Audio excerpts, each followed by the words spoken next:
Hey guys, so today I'm going to be participating in yet another Top 5 Wednesday. This week's topic is top 5 books that include traveling, and they can be of any genre. So I have chose 5 books that I have read and enjoyed that feature traveling that I'm going to be sharing with you right now. So let's just get started. The first book I have chose is The Edge of Never by J.A. Redmersky, and this book features a road trip. This is a new adult book about two people named Cameron and Andrew, and they take this huge road trip across all of the United States, and that's, you know, traveling, a road trip type deal.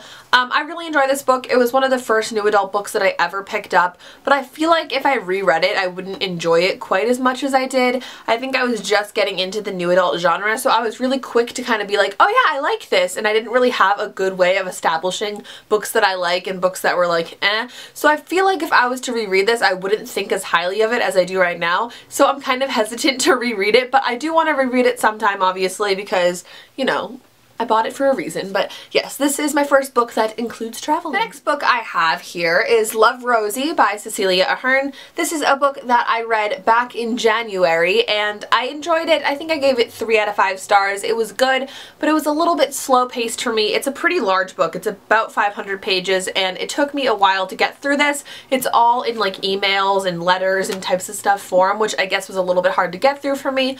But nonetheless, I did enjoy the story and I thought it was a fun read. This book takes place in England, and one of our main characters actually moves to Boston in the book, and they travel from England to Boston quite a lot in this book, so that is the traveling aspect in here. But yes, I do like this book. I really liked the movie too. They're really different, but the movie was really adorable, and the book is pretty good too, so if you want to check this out, maybe go read the synopsis on GOODREADS or something if you haven't read it yet. The next book I have here is Just One Day by Gail Forman. This is a traveling book because I believe our main character goes to Europe and then she comes back to the US, and you know, that was her traveling, going to Europe for her like college graduation present or something like that.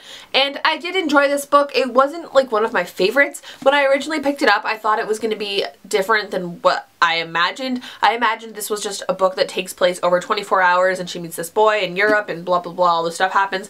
But that's not the case at all. She goes to Europe in like the first couple like chapters, and then the whole book is like her the next year, and it doesn't have a very sufficient ending, so I really don't know what I think about this book. I didn't read the other one, Just One Year. I haven't read that one. I know some of you guys have told me to pick it up, but I just haven't really felt the, you know, need to do that because there's so many other books that I would rather read than this. But this is one that I read and I do remember enjoying it, but you know, it's there. The next book I have that involves traveling is The Fault in Our Stars by John Green. Obviously when people think of this book, the first thing they use to describe it is like, it's a sad book, it's a comical book, it's a this type of book, but I don't really hear people ever refer to this as like a book where the two characters travel. And yeah, Hazel and Gus obviously go to Amsterdam in this book, so I thought that was kind of appropriate for this Top 5 Wednesday topic. I didn't think many people would think of this, so when I saw it on my shelf, I was like, that'd be an interesting one to put in there. Yes, The Fault in Our Stars by John Green. I'm sure all of you have heard about this book, and if you haven't, I'm like concerned for you. Like, do you, like, John Green, do you know who, yeah? No?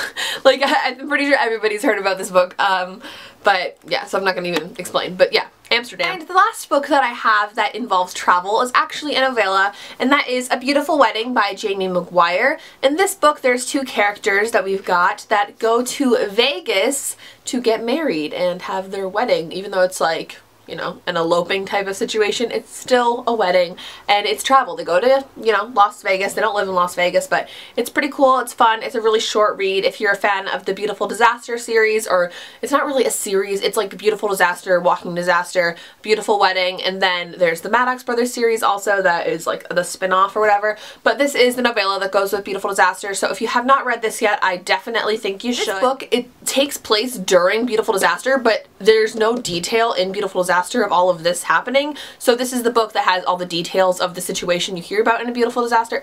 It's kind of confusing if you have not read Beautiful Disaster, but if you have, you probably know what I'm talking about. But yes, I definitely recommend this one if you're a fan. Guys, those are my top 5 books that have traveling in them. I hope you guys enjoyed this video. If you would like to tell me your favorite books that involve traveling in them in the comments below, I would be very interested to know. And let me know in the comments if you guys want to see me do more top 5 Wednesdays. I probably do one like every other month, you know. I'll go through the GOODREADS page and I'll find one that I find interesting and I'll do it. So yes, let me know if you like these types of videos and anything else you want to let me know.